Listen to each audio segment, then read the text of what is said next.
Revisão ativa. Qual é a importância de fazer uma revisão de forma ativa e não passiva e como que isso pode impactar os seus estudos para concurso público? Olá, meu nome é Diogo Moreira, sou auditor fiscal da Receita Federal e eu estou aqui para te ajudar a sair dessa vida bandida que é estudar para concurso. Quem está estudando sabe que a leitura, pegar a teoria, entender o conteúdo é muito importante, mas sabe também da grande importância das revisões periódicas. Não adianta você ler uma vez para fazer uma prova daqui a um ano porque você vai esquecer. Então você tem que periodicamente dar uma revisada naquilo que você estudou. Quais são as formas de revisão? O que é uma revisão ativa? Qual é a diferença entre a revisão ativa e a revisão passiva? É sobre isso que eu vou falar aqui nesse vídeo. Isso vai impactar a forma como você joga as informações para a sua memória de longo prazo, de modo a evoluir nos seus estudos, acertar cada vez mais questões, em vez de ficar simplesmente trocando informação velha pela informação nova. Um estudo passivo é quando você não faz nenhum esforço, você não toma nenhuma ação para desempenhar aquele estudo. A leitura, por si só, é um estudo passivo. Ô Diogo, mas fazer um estudo ativo é importante, então a gente não deve ler? Não.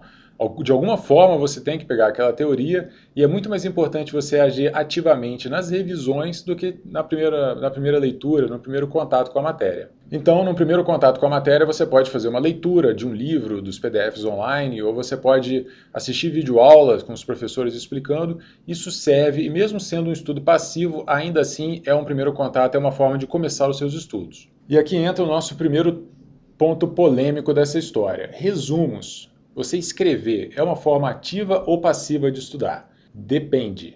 Claro, se você pegar e estiver assistindo uma videoaula, resumindo o que o professor fala, você está ouvindo ele falar e você escreve com suas palavras, aí você pega mais uma parte e escreve também. Dá a impressão de ser um estudo ativo, porém, você está fazendo isso na maior correria e você fica bom nessa arte de sintetizar o que o professor está falando. Às vezes você não está nem prestando atenção mais naquilo, você está viajando em alguma outra coisa e ainda assim está sintetizando, está resumindo o que o professor está falando na aula. O mesmo vale então para material escrito. Você consegue olhar para o livro, escrever alguma coisa, olhar para o livro, escrever alguma coisa, você está pensando naquele rapaz ou naquela menina, e você está viajando, pensando nas férias, na viagem, já não está prestando mais atenção lá. Isso não é um estudo ativo. Esse tipo de resumo que você faz distraidamente não é um estudo ativo. Além disso, e esse é o principal motivo pelo qual eu não sugiro fazer resumos, é que toma muito tempo.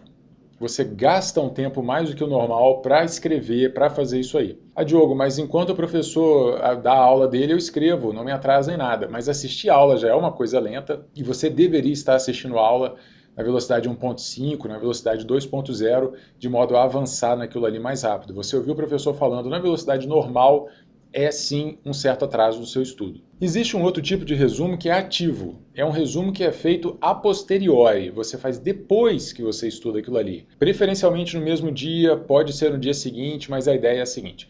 Você estudou 4 matérias hoje, algumas de manhã, algumas no começo da tarde. Aí de noite você para e faz um brainstorming, você escreve tudo que vier à sua mente sobre aquilo que você leu hoje. Primeira matéria, o assunto tal, tem tal e tal conceito, tem tal e tal informação, tinha essa lista aqui de coisas importantes, tinha esse prazo, essa alíquota, não sei o quê. Você vai jogando para o papel tudo que você consegue lembrar do que você estudou hoje. Aí você faz isso para a primeira matéria, faz para a segunda, faz para todas as matérias que você estudou hoje. Isso é sim um estudo ativo. Você está forçando a sua memória. Você está se forçando a lembrar o que você estudou hoje e você está escrevendo no papel, tentando organizar os pensamentos. Diogo, por que você não recomenda fazer isso então aqui no seu canal, os seus alunos do coaching, da comunidade Estudo Completo? Por que ninguém faz isso? Porque toma muito tempo. É muito difícil fazer isso diariamente. Você vai gastar 20, 25% do seu tempo de estudo daquele dia para fazer essa revisão. Além disso, se você está começando a estudar para concurso, está nos seus primeiros meses, 2, 3, 5 meses de estudo, você não vai lembrar muita coisa. É difícil, você ainda está aprendendo a estudar, você está ganhando concentração, você está se acostumando a estudar novamente, desde a faculdade ou desde a escola que você não estuda, e vai ser altamente frustrante tentar fazer isso aí. Você vai fazer o brainstorming no fim do dia e não vai lembrar de nada. Vai falar, putz, e agora? Então, eu não sugiro fazer isso e é uma técnica de estudo que, apesar de ser boa, eu não recomendo no estudo para concurso público. Ela é muito utilizada, por exemplo, com estudantes de medicina, não pré-vestibular, estudantes da faculdade de medicina, para decorar aquelas coisas impossíveis de toda a faculdade de medicina. Uma forma bastante ativa de fazer revisão periódica, e é a forma como eu ensino os meus alunos, é por meio de questões de concursos anteriores. Hoje em dia você tem centenas de milhares de questões de dezenas de bancas diferentes, de concursos diferentes, e você tem acesso a elas facilmente nos seus materiais ou em sites especializados em questões de concurso, vestibular, etc. Ou seja, é um farto material à sua disposição. Fazer testes, fazer questões é sim uma forma ativa de estudar. Você está forçando a memória, você está tentando fazer associações na sua cabeça, você muitas vezes está julgando alternativas, comparando uma com a outra, tentando ligar, tentando fazer com que aquilo ali faça algum sentido. Isso é um estudo ativo, você está se forçando a fazer essas coisas. Mas uma forma mais pura de fazer teste seria teste aberto. É quando você tem uma pergunta e não tem nenhuma resposta e você precisa lembrar daquilo ali. É muito parecido com aquele resumo que você faz no fim do dia. Porém, no estudo para concurso, você já tem questões prontas, como eu falei, você tem dezenas de milhares, centenas de milhares, e não tem por que não usá-las, e elas funcionam. Ah, Diogo, mas a resposta certa está nas alternativas, isso aí não facilita um pouco? Cara, não facilita, porque acertar a questão não é fácil.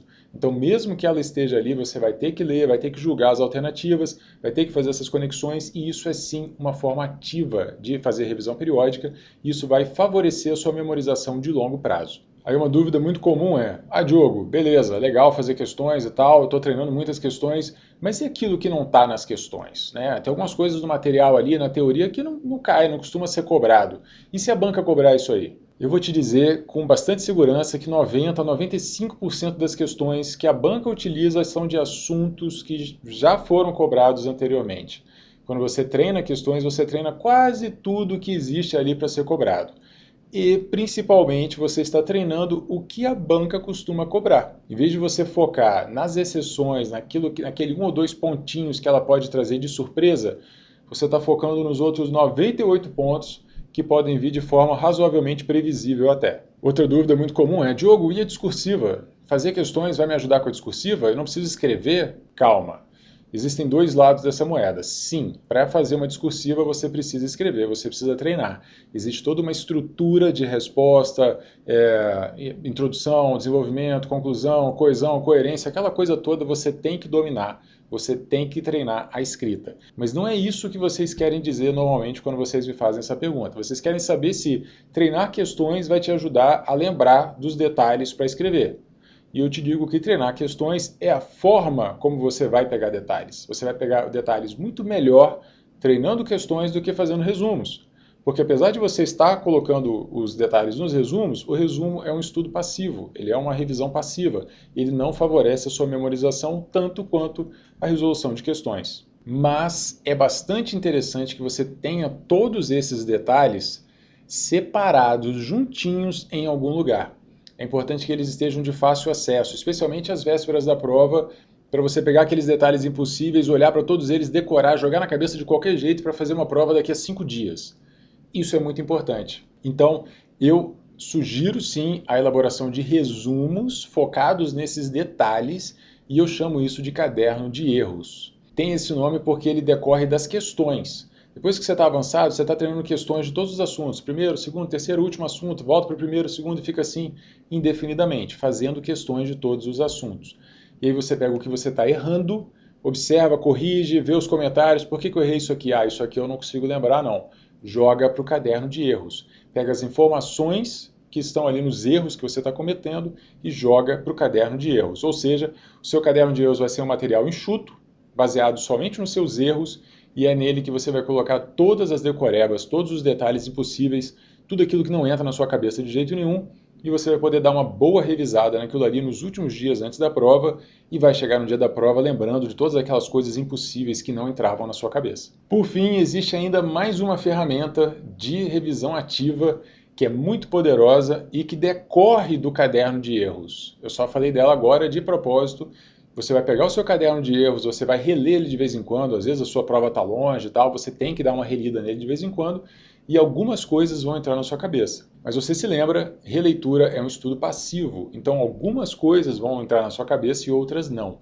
Para essas outras você pode criar flashcards, fichamentos, enfim, tem vários nomes, mas basicamente é um pedacinho de papel, por exemplo, na frente você coloca a pergunta, no verso você coloca a resposta. E aí você olha para aquela pergunta, tenta lembrar, olha a resposta e vê se você tinha lembrado bem ou não. Eu tenho um vídeo só sobre isso, só sobre flashcards, aqui no canal também vale a pena você assistir, e ele é sim uma das formas mais ativas de revisão e vai te auxiliar bastante para poder pegar esses detalhes impossíveis na sua preparação rumo ao concurso público dos seus sonhos. Se você gostou desse vídeo, clique em curtir, por favor, se inscreva no canal se você ainda não se inscreveu e me conta aqui como que você faz revisão periódica hoje em dia. Vamos ver se você está fazendo da forma como o Prof. Diogo sugere ou não.